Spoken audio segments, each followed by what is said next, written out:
What's up, everybody, and welcome in to another edition of the Sit Down. As always, if you enjoy this video, please make sure you hit that like button and let me know what you think of today's discussion in the comment section below. If you're new around here, you just haven't done it yet, or you're living under a rock and seeing this video for the first time, I don't know what you're waiting for. Hit that subscribe button below now so you never miss another sit down video. If you enjoy cigars, go check out our signature sit down cigar available from Privada Cigar Club. The link to buy is in the description of this video and in the pinned comment of this story. Today, ladies and gentlemen, we're going to get into another very interesting organized crime topic. I also want to wish all of the viewers a very happy Memorial Day weekend. Don't forget what Memorial Day is actually about. I wish all of you a great summer. Let's get in, everybody, to our topic at hand today. Joey Merlino is the talk of mob YouTube over the last year. However, most of the content Joey puts out is not about his time associated with organized crime. There is an interesting individual that over the last 5 to 6 years has been around Joey Merlino. We saw him pop up at Joey's trial several years ago, and many wondered, who is the guy with the baby face and the Under Armour tracksuit? We would find out who he was, and today we're going to delve in to who exactly Peter Tuccio is and some of the dumb crimes he was involved in. It has led to him spending a long time in federal prison. The story of Peter Tuccio next on the sit down. Peter Tuccio was born in 1993 and grew up in Howard Beach, Queens. Now, as far as we know about Tuccio, his father, Peter Sr., is the owner of a trucking company. However, at one point for 8 years, Peter Tuccio's father was a member of the NYPD, retiring in the mid-90s. His mother is said to be a school teacher in and around Queens. Now, Peter Tuccio's uncle, through marriage, his aunt is married to a person called Joseph Joe Cafe DeSena. The DeSena is a reputed capo in the Lucchese crime family. Now, Peter Tuccio, as far as we know about him, he would actually graduate from St. Francis Preparatory School in Fresh Meadow, Queens. And according to his sentencing memo down the road, Peter Tuccio, during his teenage years, would develop what his family would call a drinking problem, to which that would create issues for him down the road. Also, according to his family, in his sentencing memo, they would say that the death of his grandmother would leave him, quote, devastated. Now, from what I understand about Peter Tuccio is during the life of his grandmother, for her last several years, he was essentially taking care of her. They had a very good bond. He was very close to her, and it really hurt him when she died. Now, I'm not allotting that to be the reason Peter Tuccio went out and did what he did. However, I did want to bring both sides here. I'm not going to try to sell to you that Peter Tuccio is a smart individual and did things that were all well and good. But I do want to present his childhood and his high school years because I think they're important in the maturation of who Peter Tuccio actually was. Upon his graduation from high school, as far as we know, there is no known employment history for Peter Tuccio. However, according to a source that I have, he did at one point take a police test to become a police officer, to which I don't believe he passed. Now, from what I also understand, and according to people like John Panisi and other sources, they would say that at one point, Tuccio was involved in kicking off and being caught with in fights in various bars around Queens, including being kicked out of a restaurant called Mateo's after he got into a fight with a bartender. In 2013, a PFA would be taken out against Peter Tuccio due to some sort of domestic issue. Now, from what I understand, this had to do with some sort of verbal altercation that he got into with his sister. However, I want to present both sides here. From what I understand, according to Mr. Tuccio's lawyer, the verbal altercation was just siblings having a squabble, and it never got out further than that. In fact, at one point, it was alleged that Tuccio lived with that very sister. So I want to present both sides here.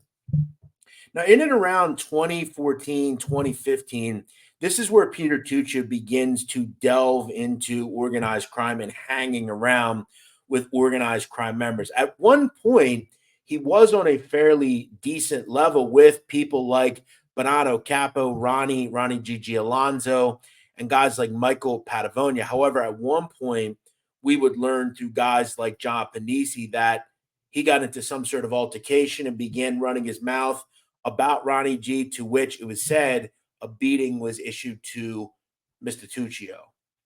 However, I will get down the road that Peter Tuccio was involved in various extortion and collection attempts on behalf of the Bonanno crime family, the Lucchese crime family, and the Gambino crime family.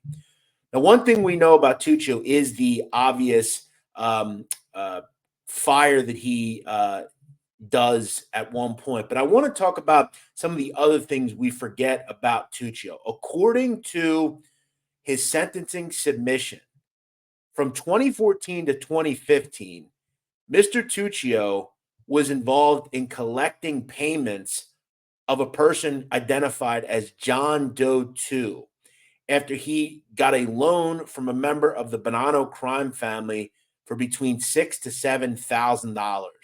Now, John Doe 2 would pay $100 a week in interest for more than 2 years without reducing the principal of the actual loan he borrowed. Now, at the behest of the Bonanno crime family in 2015, the defendant, identified as Tuccio, would use violence to collect the debt. Early one morning, when John Doe 2 was sleeping in a cab, defendant Tuccio beat him with a pipe, and during the attack, defendant Tuccio demanded that John Doe 2 make his payments. As a result of the assault, John Doe 2 would suffer bruising and 2 black eyes. Now, on or about August 15th, 2015, defendant Tuccio, acting on behalf of a member of the Lucchese crime family, set fire to a Chevy Suburban in Howard Beach, Queens. And the Suburban was owned by an individual who was in the midst of a union dispute with a member of the Lucchese family. As a result of the arson, the owner of the vehicle sustained around $500 in damages. So, again, we're going to get into the torching of the Mercedes, but it must be made clear that Tuccio was doing work for other groups. We do know from various sourcing that at one point he was on record with his uncle, Joe Cafe DeSena. And Joe Cafe would then contact John Panisi and ask John Panisi to look after Peter Tuccio, to which John Panisi's captain, Big John Castellucci, would essentially say, okay, he's on record with us now. But according to Panisi, he was also doing work for other families. Now let's get into the infamous incident that would cost Peter Tuccio nearly a decade of his life. Now, from the same sentencing submission, in November of 2015, a person identified as John Doe 3 would ask a person called Gino Gabrielli about obtaining a loan to pay his mortgage. Now, this would extend into what we're going to talk about. So this would also be a problem in his sentencing submissions because he was going out and getting loans for people as well. And Gino Gabrielli is an important name. Now, on December 3rd, 2015, an individual referred to in the indictment as John Doe 4 went to a smoke shop in Queens, New York. Now, while inside the smoke shop, John Doe 4 noticed 3 young men. The men were the defendant, Peter Tuccio, as well as Gino Gabrielli, and the person on the right, Jonathan Guarino. Now, while in the smoke shop, the defendant, Peter Tuccio, noticed John Doe 4 as well. And he recognized John Doe 4 to be someone who has refused to pay protection money to a captain in the Gambino crime family. Now, the captain that owed, the person that owed this captain money, the captain was old school Gambino heavyweight Iggy Alonia. Now, Ignacio Alonia, seen here, was a mainstay around the Bergen Hunt and Fish Club, the Ravenite Social Club, was close to John Gotti, was a captain under John Gotti, and was involved in various things for John Gotti. By this point, Iggy Alonia is quite old, and from what I understand, John Doe 4 had been paying thousands of dollars every year in extortion to Iggy Alonia. And over the course of like 10 years, he had paid him about $5,000. Understand that every year, this individual was paying Iggy Alonia $400. 400. Not 400,000, not 400 million, $400. 4 $100 bills a year. Tuccio and these two are essentially attempting to collect this. Now, the defendant, Tuccio, instructed Garino to exit the smoke shop and see if John Doe 4 was driving a white Mercedes, to which he did. After John Doe 4 left the smoke shop, the defendant, Garino and Gabrielli, followed John Doe 4, and John Doe 4 noticed that the men were following him and, scared, attempted to evade. Now, he would then get in his car and begin driving away quickly. Now, the defendant, Tuccio, however, continued to follow John Doe 4. John Doe 4 drove by his house, but he did not stop, believing that he did not have enough time to get inside safely. John Doe 4 continued speeding through the streets and running stop signs and stop lights in an attempt to get away from the three, but he was unable to lose the defendant. Eventually, John Doe 4 parked his car and ran towards a pizzeria. Now, following closely, the defendant, Tuccio, and his two cohorts arrived at the pizzeria. The defendant asked John Doe 4, quote, "How's Iggy?" John Doe 4 would feign ignorance and respond, "Iggy who?" Notwithstanding this response, John Doe 4 understood that Iggy was a member of the Gambino crime family who had been extorting him of hundreds of dollars per year for many years, but whom he had not yet paid in December of 2015. The defendant also made a reference to John Doe 4's car, a white 2014 Mercedes. Scared, John Doe 4 ran inside the pizzeria. Now, after a while, Garino, one of the cohorts, would enter the pizzeria and approach John Doe 4, asking him to come outside. John Doe 4 would refuse, and eventually Garino, Gabrielli, and Tuccio left, and John Doe 4 exited and drove home. Now, later that night, John Doe 4 is sleeping in his home in Queens. He then looks outside and sees three individuals attempting to light his Mercedes on fire. That the defendant, Tuccio, Garino, and Gabrielli, drove to the home, were at the defendant's behest, lit his car on fire. John Doe 4 would awake to hear a loud boom and discovered his car was on fire. Security footage would capture Gabrielli approaching John Doe 4's Mercedes, to which this is not his Mercedes, but this is the model. And he viewed Gabrielli approaching the Benz, which was parked in front of his house, and Gabrielli pouring a liquid, which was identified as gasoline, all over the Mercedes, to which the Mercedes would erupt in flames. Gabrielli would then, sadly and unfortunately, light his right lower pant leg on fire, which would also engulf in flames, running away from the Mercedes. Now, 20 minutes later, three men would be seen walking into Jamaica Hospital in Queens. Now, this is again according to Panisi. Panisi would say that these two, most notably Tuccio, would show him the video of this on their phone, to which Panisi, on his YouTube channel, which I urge you to check out, would say that he instructed him to never send him that video, and, I guess just thought, wow, these guys are stupid. So this is the things they're doing. Now, remember, the debt Tuccio and his pals were attempting to collect was $400. Now, at the behest of Alonia, they ultimately got the guy to pay the debt. In fact, he paid significantly more from what I understand. Now, to end the case on Mr. Gabrielli in 2016 would plead in this case and put it behind him. He did not do any prison time. For Tuccio and Guarino, though, their days in court would not come until 2018 when an indictment would come down charging both Guarino and Tuccio.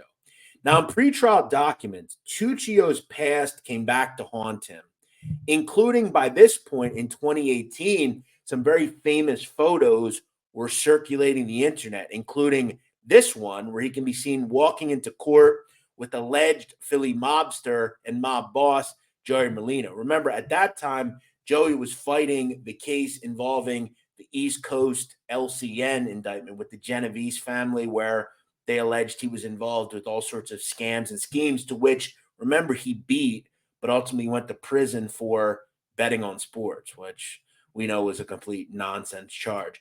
Other photos started popping up. Here, Tuccio can be seen not only with Joey Merlino, but Merlino's pal, Ray Wags. He also was seen with other members of Philadelphia. Photos popped up with him with members of the Bonanno crime family. He was all over social media. From what I understand, think about this. Peter Tuccio met Joey Merlino after messaging him on Instagram. Just think about that for 1 second. And for all of you folks, I want to talk about the golden days of the Mafia. A sitting boss was in cahoots on Instagram, meeting, let's just be honest, normal people. Think about guys like Carlo Gambino and even like Joe Legambi, for instance. Who would ever do this? This is the mob in 2024, or at this point, 2018. Tuccio, though, had major issues. Now, in the sentencing guidelines, also the pretrial documents, all this stuff was used in a way to try to confine Mr. Tuccio. Ultimately, though, his family put up a home that they lived in on 96th Street in Howard Beach, and that was used as his bail requirement. So, again, he was put on home confinement. If he didn't show up to court, obviously the feds could seize the home. Now, Tuccio, as I said, he was charged essentially with using fire in aid of a felony. In this felony, it's an aid of racketeering, or not racketeering, but extortion. Understand, though, that in the plea that he would cop in 2021, he would also agree and acknowledge that he conspired to use extortionate means to collect debts in terms of Lucchese fire with the Suburban, as well as the beating the debtor that owed the Bonanno family money. So remember, I don't think he went to jail strictly because of one setting of a fire. I think some of this other stuff, it was obviously clear he was engaging in extortionate collections of debts from multiple crime families. All this stuff was super important as well. Now, in front of U.S. federal judge in March of 2022, Judge LaShawn D'Arcy Hall, she would sentence Mr. Tuccio to 120 months in federal prison, and he would be forced to self-surrender on April 18th, 2022. He was also hit with 1 year of supervised release, which means when he gets out of prison in 2030, he will be under supervised release for 1 year. He cannot be seen with felons. He must maintain a job. He must not drink or do drugs, all the normal required things. Tuccio was also forced to pay $78,757 in restitution, to which, remember, when he gets out of prison in 2030, 10% of his allotted gross pay will go to restitution. So that's kind of a problem as well. He's going to have to pay that for the rest of his life or until he can pay the full amount. Keep in mind, several weeks before his self-surrender, he would post this on Instagram from his official Instagram account, which within the last several days, he would actually verify is his account. And the photo would say, "Death before dishonor, stay true." The caption would read, "Walking in the can next Monday, the 18th, stay true. Hashtag fuck you, lying rats." Keep in mind, he spells lying wrong.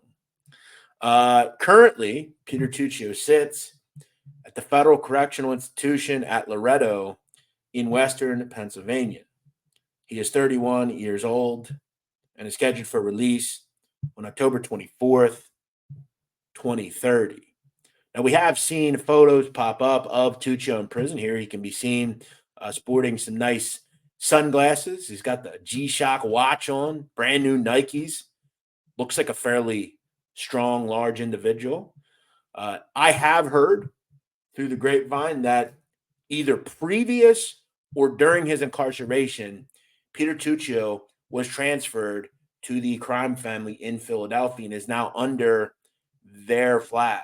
I have also heard reports, I obviously cannot completely verify, but I have heard Peter Tuccio is a made member of the Philadelphia crime family. And if that is true, he would be, as far as I know, the youngest made member in America right now. As far as I know, there is no one under the age of 40 that is a made member of the mob, and he would be way under the age. And remember, that is current age. I understand that in the 30s and 40s, guys were 15 and 20 when they were being made. But right now in 2024, if Tuccio is a made member of the mob, he would very much be the youngest person by about 10 years currently made into the Mafia. So if that is true, we wish him all the best. As I said, he will not be released for about another 6.5 years. He has spent about 2 years in federal prison. In fact, April of 2022 is when he went in. So he's been in for about 2 years. It remains to be seen what happens next. We've heard a lot of people mention that Mr. Tuccio got 10 years because of his association with certain members of the mob. Remember, both of his co-defendants, Mr. Gabrielli and Mr. Guarino, neither did any prison time. So take that for what it's worth. I will offer a piece of advice to Mr. Tuccio because I'm guaranteeing he is watching this video. So now I'm going to address him right here. Mr. Tuccio, I will be doing this for the foreseeable future. If and when you get out in 2030, the best way you can make money is here on YouTube. You and I both know there isn't much future for you in the life, and you will do your life on the installment plan in prison. That's the truth of the matter. You're around people that are very photographed and very videoed. So my offer to you is when you get out, I'll be here waiting. I'll get you in the podcast game. Remember, even your alleged boss is on YouTube. We'll be waiting with open arms. As always, if you enjoyed this video, please make sure you hit that like button and make sure you subscribe so you never miss another video. Happy Memorial Day weekend. We'll see you next week here on the Sit